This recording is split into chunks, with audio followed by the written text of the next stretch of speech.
Hello, everyone. Welcome to The Automotive Therapist. I'm your host, Scott Bramford, and thank you for joining in. This podcast is designed to listen to your experiences with auto related subjects from driving to owning and beyond. Stick around, The Automotive Therapist is next.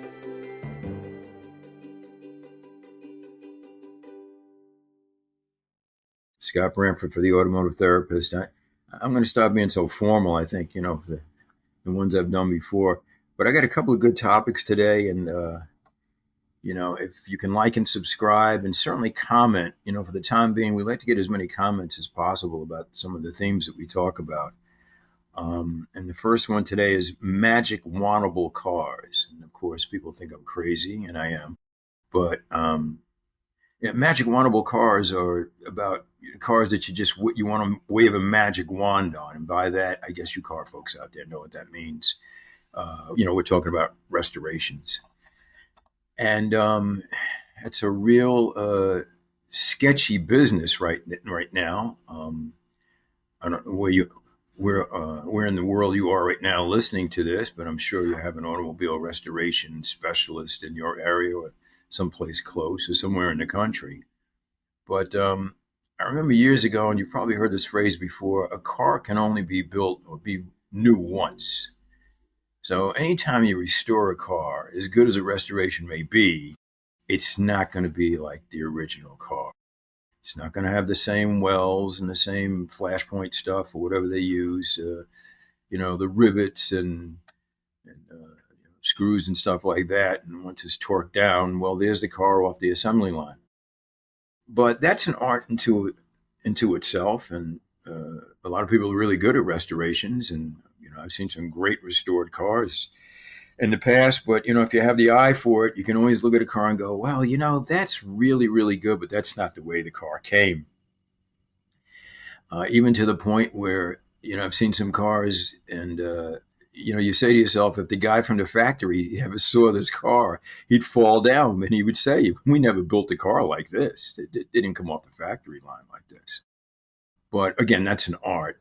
But I'm throwing that out there, for people that have maybe favorite magic wannable cars that they consider maybe that they really want to have restored. But it's fun stuff. It's all good stuff. I have a 1978 Porsche 928 that I'm trying to sell right now. The bumpers were changed on it. The history, the background is really sketchy on the car. It sat for about 30 years. It's got 47,000 original miles on it. I pretty much I'm selling it for a guy, and he's trying to hold on for dear life to this car because he wants to make it a magic wantable car, and he has no money. Does that sound familiar out there, anybody? There's got a lot of people in that position, or somebody in that position. But like, what do you do with a car like this? And if you're familiar with that car, they're kind of on the edge right now in terms of value. Of course, if it was a clapped out 911 air cooled car, you'd probably throw money at it and magic wand it back to life. But this is a kind of a strange car because it is a little intricate, as you folks out there know. I remember when the car came out, I was a kid, and it was the second coming of sports cars, the GT cars, and it was a big to deal car. And so much so that people out there remember, Porsche was going to discontinue the 911 because of this car. This was going to be the new center point car for Porsche. But I mentioned cars like this, and you get involved in these projects. I had a guy come yesterday from Wyckoff, New Jersey. Hello, Wyckoff. Anybody that's listening from Wyckoff? Anybody listening from New Jersey? And he liked the car, and he wanted parts. The interior is completely disintegrated. But some distinct things like relays and some other stuff, that he honed in on. And I had cut a deal with the guy to sell the car, and so we called him up to get the title, and then he changed his mind.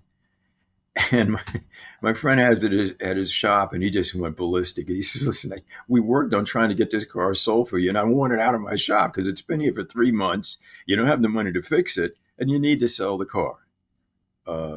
So I circle back around to this whole idea of being the automotive therapist and the connection with cars and people.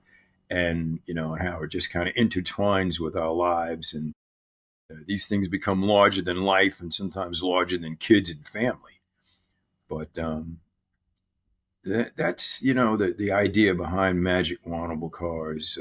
Boy, there's some other ones that I think about in the past, and some of them, no matter how derelict they are, you just want to try to put something back together.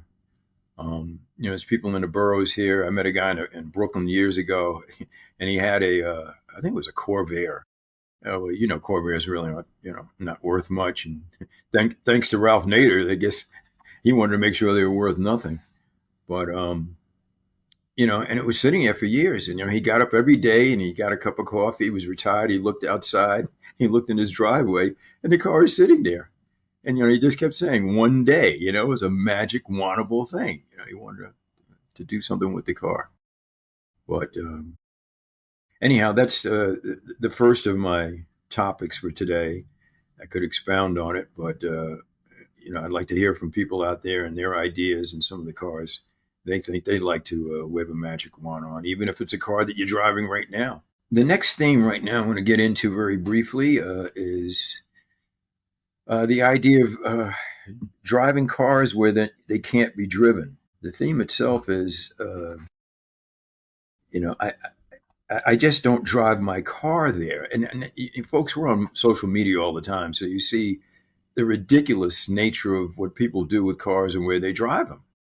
And I mean, it's just common sense. You got a car that's 6 inches off the ground, a low exhaust, or a $10,000 splitter on the front of it. Well, you're not going to drive it, into a parking lot, where there's a curbstone there to smack the front of it. I saw a guy the other day. It was at my local Dunkin' Donuts, and he had a Honda Accord. A nice guy. His name is Nori. Nori, if you're listening, over Cadillac there, very nice person. And he had a Honda Accord with this real expensive spoiler in the front.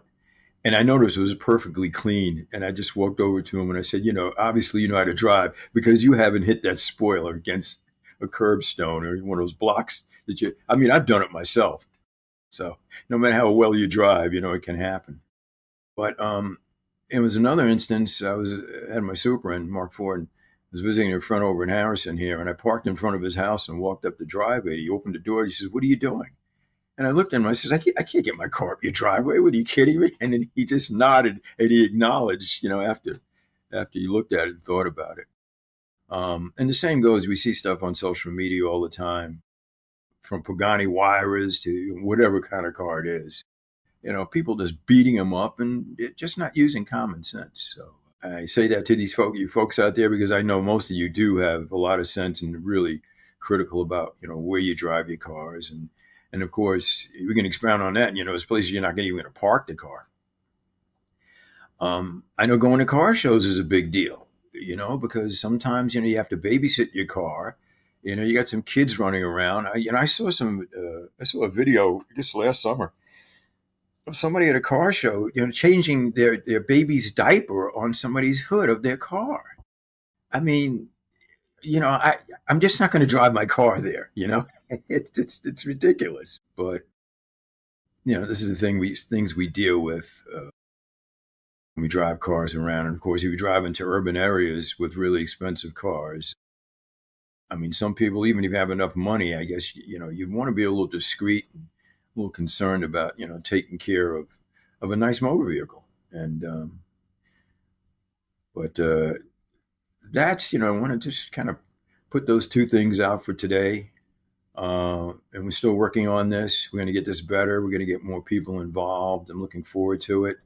Actually, if you have any themes for episodes, please, relay that to me in the comment section. And any other ideas?